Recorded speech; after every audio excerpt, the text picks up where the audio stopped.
Hi guys, I'm Eric Voss, and we just got our first look at Spider-Man Homecoming, starring Captain America Civil War's Tom Holland as the new young Spider-Man. Now, this is the third live-action version of Spider-Man that we've seen, and I love a lot about the other two versions, but this might be the first one that really nails the character as he is in the comics. Maybe it's the fact that they got an actual kid for the part, or that Marvel Studios is co-producing this movie with Sony, making it a true Marvel Homecoming. Oh, that's why they called it that. I'm gonna point out everything that you missed, along with a few theories and predictions, including some stuff in the other international trailer that was also released. All right, let's get started.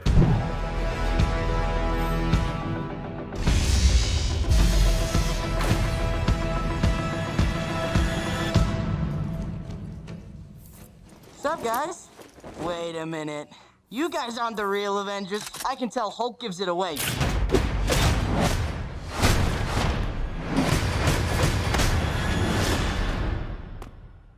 Awesome. Okay, so after a few establishing shots of Peter Parker's neighborhood in Queens, New York, we see this gang of thieves using an interesting device to crack open some ATMs. So what is this thing? Some people are saying it could be based on Chitauri technology, since this is the MCU now, and that is possible. But really, based on shots from other parts in the trailer, it looks like Peter Parker isn't the only one building advanced tech in this movie. And I just love Peter Parker's Bugs Bunny "What's up, Doc" pose intro here. Sup, guys? Spider-Man's sense of humor has always been a tricky thing to nail down. Like, his jokes are kind of sarcastic, not too serious, meta style.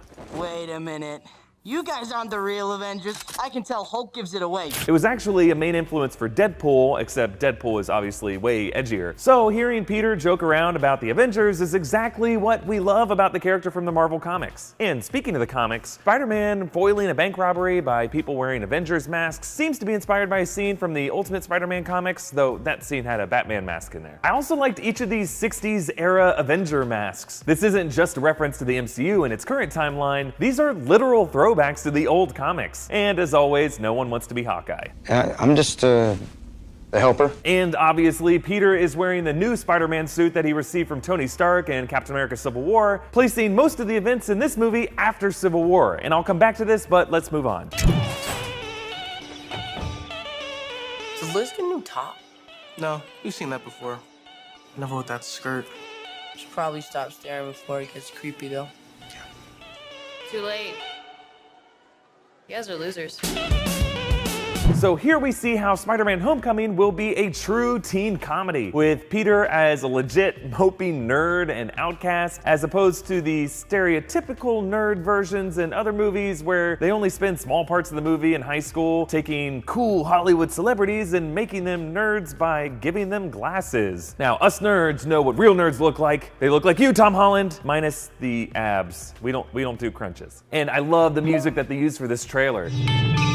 It's MGMT's Time to Pretend, which you've probably heard before. It's been in like a ton of TV shows and trailers. It's just a great youth anthem, with the lyrics expressing the feeling of wanting to rebel against a mundane, preset life and explore a life of adventure. I'm feeling rough, I'm feeling wrong in the time of my life. Just like Peter wants to by joining the Avengers. We meet a few of the new characters in this section, including Ned Leeds, who's a character from the Spider-Man comics. He works with Peter at the Daily Bugle, and then he later gets like brainwashed and framed by Hobgoblin. But in this movie, Ned appears to just be like a high school friend and confidant to Peter. We also see Zendaya's character named Michelle, who we still don't know much about. And then this girl that Peter and Ned are creepily gawking at is Liz Allen. She's from the early issues of the comics, and unlike Mary Jane Watson and Gwen Stacy, Liz Allen and Peter Parker were never really a thing. In fact, apparently Liz Allen already did make a cameo in the first Tobey Maguire Spider-Man as this nerdy girl on the bus who won't let Peter sit next to her. And notice how Liz is hanging a homecoming banner, suggesting that the school's homecoming week will be the setting for this story. It makes me wonder if future Spider-Man movies will turn this into a pattern, like Spider-Man Graduation or Spider-Man f***ing your teacher. At least that was my high school experience.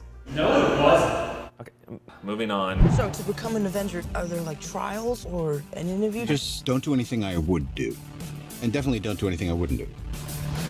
There's a little gray area in there, and that's where you operate. Oh. All right?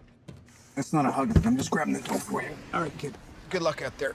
So here we see Peter Parker with Tony Stark, who lays out the small range of hero jobs that Peter's allowed to take on, like don't step on Stark's turf, but also don't do anything bad either. Just basically stick to saving a few ATMs, I guess. This also kind of hints when this movie takes place. Based on the conversation and the fact that Stark is dropping Peter off, this seems to be taking place after the airport battle in Civil War, making me think that the beginning of this movie is going to be like additional clips from the battle from Peter's point of view, leading to this abrupt goodbye and Peter longing to swing back into the action. And the international trailer confirms this sequence a little bit further with a few extra lines, with Peter learning that he gets to keep the suit and Stark emphasizing that Peter is not an Avenger. I also like Peter's shirt here. The physics is theoretical, but the fun is real. It seems like he's gonna be wearing a few different dorky science shirts, and there's a fun connection about another one later, so let's move on. Listen, I know school sucks. Peter, you still with us? Yeah. I know you want to save the world, but you're not ready yet. You're the Spider-Man. No, I'm not. I'm not. This is just a costume. This is from the ceiling.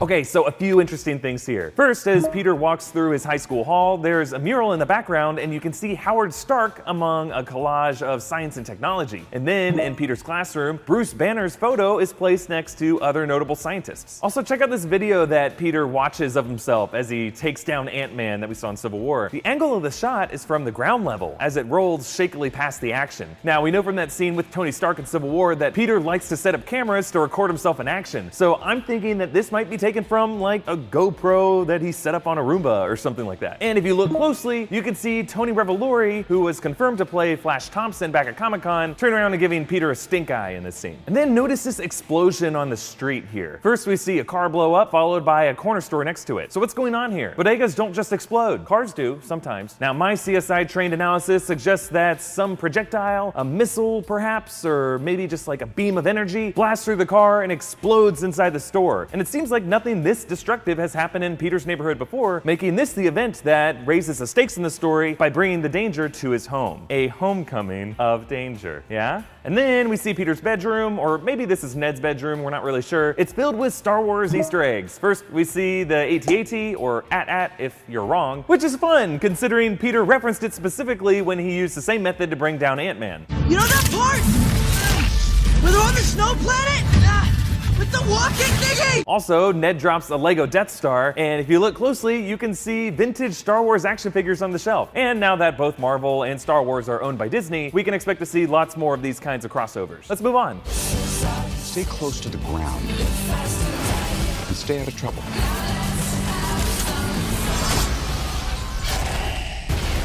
This section gives us our first look at Michael Keaton as Birdman. I mean, the Vulture, aka Adrian Toomas. The Vulture is one of the main Spider-Man villains. He's part of the Sinister Six. And fun fact, Sam Raimi initially wanted him to be the villain in the third Spider-Man movie instead of Venom. He's an old man who created a suit that lets him fly and gives him super strength. And at one point, he steals Spider-Man's youth. And the Vulture suit looks pretty freaking cool in this movie. It almost looks like he has Stark-style repulsors to help him hover and balance. And I love these tiny green lights as the eyes, like very, very creepy. And it's rumored that Michael Chernus' The Tinkerer will be behind a lot of this nefarious tech that we see in this movie, though he doesn't appear in this trailer. And it seems like one of the big action scenes in this movie will take place at the Washington Monument in Washington, D.C., and it's hard to tell exactly what's going on. The editing makes it look like the Vulture is shattering this glass, but that was from a different location. This is the observation deck of the Washington Monument. Really, what I think is happening here is this is a separate scene of the elevator of the Washington Monument being attacked, and this glass belongs to the top floor of the elevator shaft. And we see a lot of other clips later in the trailer with Liz in the elevator and Spider-Man holding onto someone who's falling out of it, who in the international trailer shows us it's Liz. And this cloud of dust coming out of the base of the monument could be that elevator crashing into the bottom level. So my guess is this is all part of a rescue sequence, kind of similar to that Brooklyn Bridge rescue in the first Spider-Man movie, but relocated to the Washington Monument, perhaps as a reference to the battle in Road to Civil War. Let's move on. Forget the flying monster guy. There are people who handle this sort of thing. I'm sick of him treating me like a kid all the time. But you are a kid. This is my chance to prove myself. Peter, what is going on with you? I'm really sorry. I'm so busy. I'm slammed. Don't mess with me, because I will kill you and everybody you love. Okay, so here we see Peter back with Stark in Avengers headquarters, and it's not exactly clear why Peter is here other than to ask Stark for help in taking down the Vulture. Now, some people are saying it could be similar to a storyline in the comics, like when Peter breaks into the Fantastic Four headquarters in hopes of gaining the security of being part of a super team. I also like this little Easter egg here with Peter wearing the same shirt that we saw Pepper Potts wearing in Iron Man 3. We also see this epic shot of Spider-Man jumping off just the tip of the Washington Monument, and I love everything about this. From them knowing that the capstone of the Washington Monument is made from pure aluminum, to this new modification of the Spider-Man suit, web wings, Spidey gliders, net weenuses? I don't know. They let him glide like a flying squirrel. And those look like they could be a throwback to the original Steve Ditko design of Spider-Man, which had this weird, pointless webbing between the arms and torso. Okay, so if you look closely at this section, you'll find quick cameos by Martin Starr, who plays a teacher and chaperone to the students, as well as Logan Marshall Green and Donald Glover, who seem like they might be playing bad guys. So even though a lot of people were thinking that Donald Glover being in this movie might mean that we might see some connection to Miles Morales' Spider-Man, I don't know if that's gonna happen. And they seem to be testing some more interesting looking tech, which takes the form of a hand and a powerful blast of some kind. And I'm thinking this could be what lit up that car and corner store that we saw earlier in the trailer. But a lot of people are saying that Logan Marshall Green's outfit here looks kind of like the leaked set photos of the Shocker. But it seems more likely that Bokeem Woodbine is going to be the Shocker in this movie. We do see him in the international trailer holding an arm-mounted weapon with more of an electric charge kind of effect here. And his clothes are kind of yellow as well. And that seems to be from the same scene as when Spider-Man gets slammed around a school bus yard. And if you look closely here, Peter is wearing an older version of his suit, the one he had before Stark gave him the upgrade. So either this is a flashback from before Civil War, or more likely, Peter does something to lose the suit, like Stark confiscating it after Peter tries to overstep his bounds. And Peter's wearing that same older costume in this shot of him looking roughed up on the beach in this fight with the Vulture. So my guess is that this isn't a flashback, but rather something that happens in the middle of the movie. And we hear this menacing line from the Vulture here. I will kill you and everybody you love. Meanwhile, the international trailer offers a little more insight into his character with this line. The world's changing, boys. Time we change too. And that makes the Vulture sound like perhaps the leader of a group of bad guys who are reacting to a world of superheroes and super tech using their own advanced tech for evil purposes. And before we move on, there's a quick shot of this massive blast coming out of the Staten Island ferry, and it looks like the Vulture is responsible. But I'll talk more about this after this final section.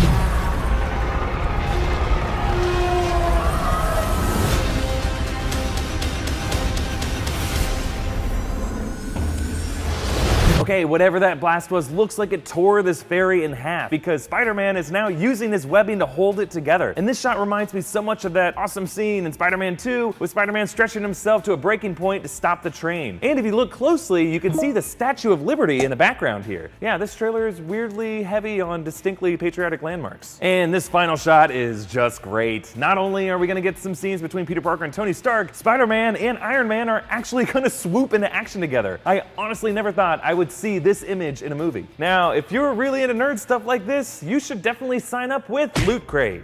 Loot Crate is a monthly subscription box service that hooks you up with a bunch of awesome gear from all the nerdy stuff that we cover on this channel, including all Marvel comics. And you can sign up right now by going to lootcrate.com/rockstars2. Each month has a theme, and the theme for the box that just arrived is magical. So let's take a look.